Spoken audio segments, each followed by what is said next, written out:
This is the second edition of our podcast. I'm Ben. I'm Jack. I'm Chase. I'm Elise. I'm Maria. And I'm Paige.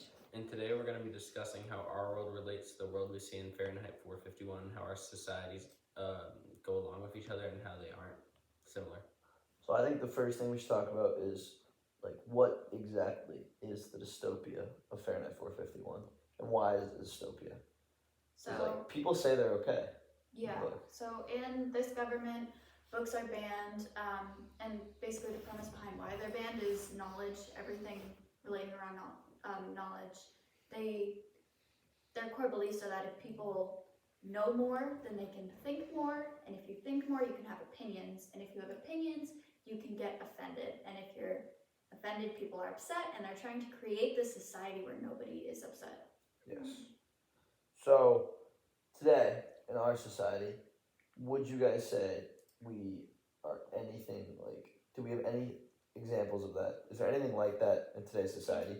I think we have rules that keep us from doing things that cause harmful problems. There's rules keeping us from violent things, but there's not rules keeping us from knowledge. So it's rules from there's different extents in rules and stuff like that. I think today, I think today society has come to a good point of they know that knowledge is power and that different ideas create different opportunities.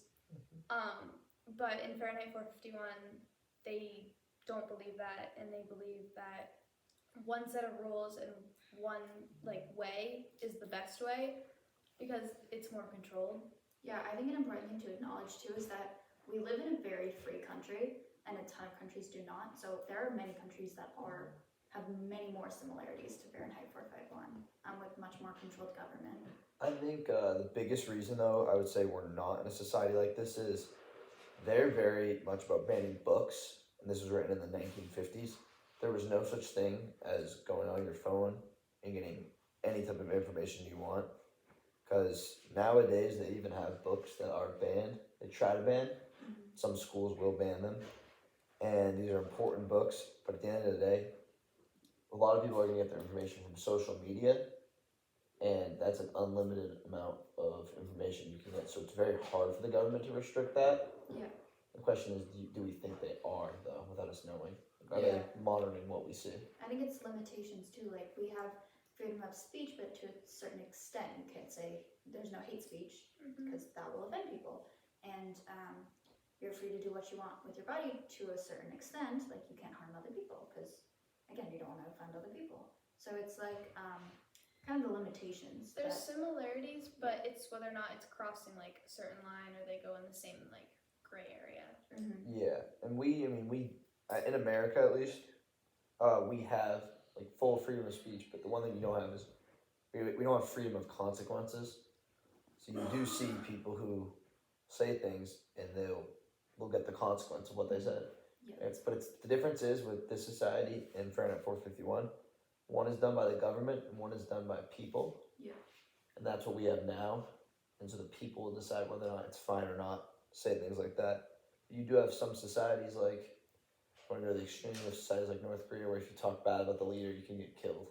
And I think, what you were saying about the people in the government did make most of the rules in Fahrenheit 451, but it was because of the people, and it was because of what they thought. There were so many people complaining that the government thought they had to do something. Yeah. So I think at the rate that we're going, it could be possible that, that could happen to our society as well. It was through time that they realized how many books and the books that were it was each thing. It was one book after another where they're this harms this group, this affects this group, and then finally they're just we don't want any of it. And then it's almost the government took advantage of that, and they're it's easier if we just don't have them at all, and it's easier to manage these people if they don't have unlimited knowledge or anything.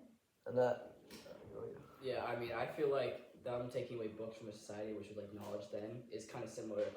They take away phones from us now and the technology, because that's where we get most of our knowledge and ideas. So honestly, we're very different from them, because that's just unrealistic, and that would never happen. Yeah, books were, the book was written in the 50s, and I think back then, obviously, the internet wasn't a thing, so books were the entire way of getting your knowledge. There was no other way of getting knowledge. So banning books completely eliminated any form of growing your brain, your knowledge.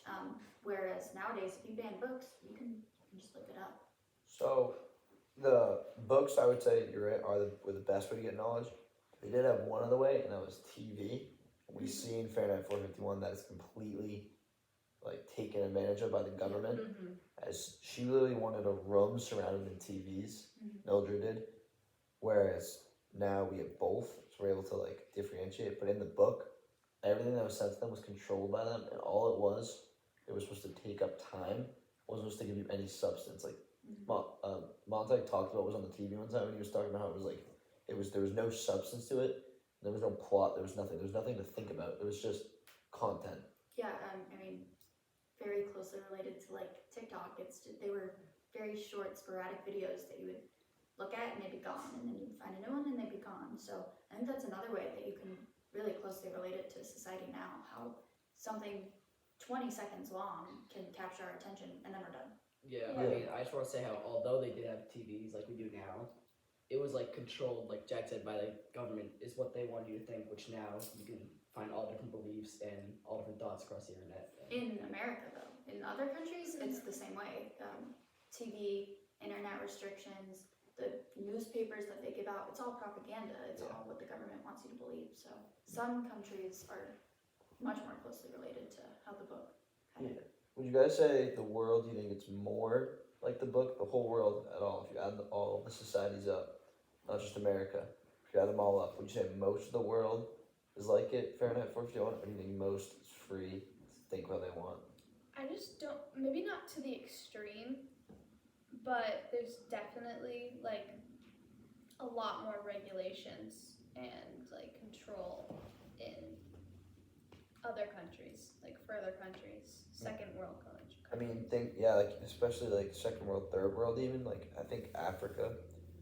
I mean, they're in locations where they don't have schools, so all their information is told by their parents, and that can be like a lot of things. Like that could be like you could be told. Like I know in Middle Eastern countries, they could be told because you're a woman, you can't go to learn, you can't learn, and I mean that's like very much like this because I think the thing Mildred doesn't work. She just stays at home, and that's all she's supposed to do. So I think it's not that they're trying to suppress the information. I think they're so like they don't have the capacity because they don't even have the books to learn. But it's not that it's being regulated; they just don't have the resources to. Yeah, I mean, I feel like we're very similar. The book society to like overall our world society, because although the book took it to the extent, like we still have norms that people want you to follow, like the government, and they kind of change the thought, like we said, propaganda, but like it's not as extreme as the book society. Yeah. Yeah. And then one more like similarity that I've realized is that marriage in their society, it's very like similar to us. It's just like a next step thing. Like a lot like I mean, we're not like to the extreme. People do live by themselves or they remarry and stuff like this. But at least like in our society, there's connections within marriage. For them, there's no connection like whatsoever, which is just like a distant thing between the two. But I think also on the sorry, you want to talk? I mean, you go. Okay, I think also on the I know. contrary, like divorce rates have gone up so much. Yeah. The actual relationship between two people, I think what the book was kind of hinting at is that how separated you can get, because obviously they liked each other when they first met. They can't even remember it now. They don't care. They don't care about one another, and I think that kind of shows how a lot of marriages end up nowadays. Yeah, I mean, I just want to talk about like the overall kind of. I mean, I feel like if they were reading a book, which they can't, but like if they were, they would see our society as weird and different. I feel like it's just like what you were grown up and taught. Yeah, It's like how they saw Clarice. Yeah. it's their normal. Yeah, it's like there really is no foundation of what's right and wrong.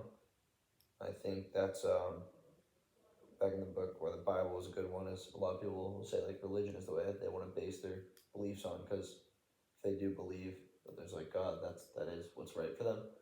But like you could say like I would just say that I think like America is the right way to do it. But there's like a lot of people where they might think like they're living a good life, but they just have no understanding of what they could be living. Yeah. So Ben, how do you feel about comparison to societies? I think definitely in the U.S. is not similar at all, and they'd read about how it's like in the U.S. and they would think it's just as crazy as we think Fahrenheit 451 is. But in other parts of the world, I think it's very close and very similar. Obviously, it's not surrounding books, but if we look at the way the government handles things in Fahrenheit 451, we see a lot of similarities out in different countries like North Korea or China. Yeah. Yeah, so I think that's a good point on how kind of our society nowadays is relating to the society in Fahrenheit 451, and that's a wrap on episode 1. We then discussed if we believed Montauk was right throughout the book. We came to the conclusion that he was. The government was a dictatorship and wanted full control over their citizens. They did this by banning books and constricting their opinions. If Montauk didn't do anything about this, the government would stay the way it was and he would be trapped in it. And just like every other citizen, Montauk did the right thing for himself and his morals by getting out of there. And maybe seeing what Montauk did will lead others to follow. As we saw throughout the book, Beatty claimed there was a thing as a fireman's itch.